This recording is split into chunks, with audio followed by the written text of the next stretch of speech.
Hi ಎಲ್ಲ cine ಪ್ರಿಯರಿಗೂ ಈ ನಿಮ್ಮ ಫಿಲ್ಮಿ ಚಾಟಿ ಮಾಡುವ ನಮಸ್ಕಾರಗಳು. ರಿಷಬ್ ಬರ್ತಡೆಗೆ ಕಾಂತಾರ ಒನ್ನಿಂದ ಹೊರಬಿದ್ದು big update. Divine star Rishab Shetty ಅವರಿಗಿಂದು ಹುಟ್ಟುಹಬ್ಬದ ಸಂಭ್ರಮ. ಅಭಿಮಾನಿಗಳು ಹಾಗೂ ಸ್ನೇಹಿತರು ಅವರಿಗೆ ಬರ್ತ್ಡೇ ವಿಶ್ ಮಾಡುತ್ತಿದ್ದಾರೆ.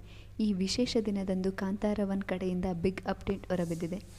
ಕಾಂತಾರ ಚಾಪ್ಟರ್ 1 ಫ್ಯಾನ್ ಇಂಡಿಯಾದ ಬಹುನಿರೀಕ್ಷಿತ ಪ್ರಾಜೆಕ್ಟ್. ರಿಷಬ್ ಶೆಟ್ಟಿ ಅವರಿಗೆ ಚಿತ್ರರಂಗದಲ್ಲಿ ದೊಡ್ಡ ಇಮೇಜ್ ತಂದುಕೊಟ್ಟ ಚಿತ್ರವೆಂದರೆ ತಪ್ಪಾಗದು. ಕಾಂತಾರ ಬ್ಯಾಕ್ ಫಿಕ್ಸ್ನಲ್ಲಿ ಭರ್ಜರಿ ಬಿಸ್ನೆಸ್ ಮಾಡುವುದರ ಜೊತೆಗೆ ಕನ್ನಡ ಚಿತ್ರರಂಗದತ್ತ ಎಲ್ಲರೂ ತಿರುಗಿ ನೋಡುವಂತೆ ದಾಖಲೆ ಬರೆದಿತ್ತು.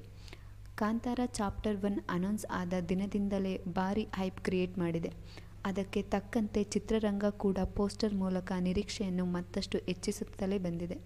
ಬಹುತೇಕ ಚಿತ್ರೀಕರಣವನ್ನು ಮುಗಿಸಿರುವ ಕಾಂತಾರ 1 ಶೂಟಿಂಗ್ ಹಂತದಲ್ಲಿ ನಾನಾ ವಿಚಾರಕ್ಕೆ ಸೌಂಡ್ ಮಾಡಿದೆ.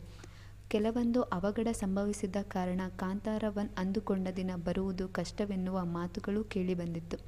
ಆದರೆ ಇದೀಗ ಎಲ್ಲ ಗೊಂದಲಕ್ಕೆ ಹೊಂಬಾಳೆ ಫಿಲ್ಮ್ಸ್ ಮತ್ತೊಮ್ಮೆ ಸ್ಪಷ್ಟನೆ ಕೊಟ್ಟಿದ್ದು, ರಿಷಬ್ ಅವರ ಹುಟ್ಟುಹಬ್ಬಕ್ಕೆ ಹೊಸ ಪೋಸ್ಟರ್ ರಿವೀಲ್ ಮಾಡಿ ಇದೇ ಅಕ್ಟೋಬರ್ 2ಕ್ಕೆ ಕಾಂತಾರ 1 ಬರುವುದು ಪಕ್ಕವೆಂದಿದೆ. ರಿಷಬ್ ಕೈಯಲ್ಲಿ ಕೊಡಲಿ ಹಾಗೂ ಗುರಾಣಿ ಹಿಡಿದು ವೀರನಂತೆ ಅಬ್ಬರಿಸುವ ಲುಕ್ನಲ್ಲಿ ಕಾಣಿಸಿಕೊಂಡಿದ್ದಾರೆ.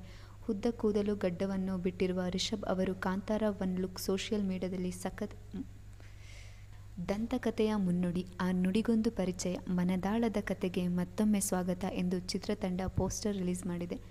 ಕನ್ನಡ, ಹಿಂದಿ, ತಮಿಳ್, ತೆಲುಗು, ಮಲಯಾಳಂ, ಬೆಂಗಾಲಿ ಮತ್ತು ಇಂಗ್ಲಿಷ್ ಭಾಷೆಗಳಲ್ಲಿ ಕಾಂತಾರ 1 ಅದ್ದೂರಿಯಾಗಿ ಅಕ್ಟೋಬರ್ 2ರಂದು ರಿಲೀಸ್ ಆಗಲಿದೆ.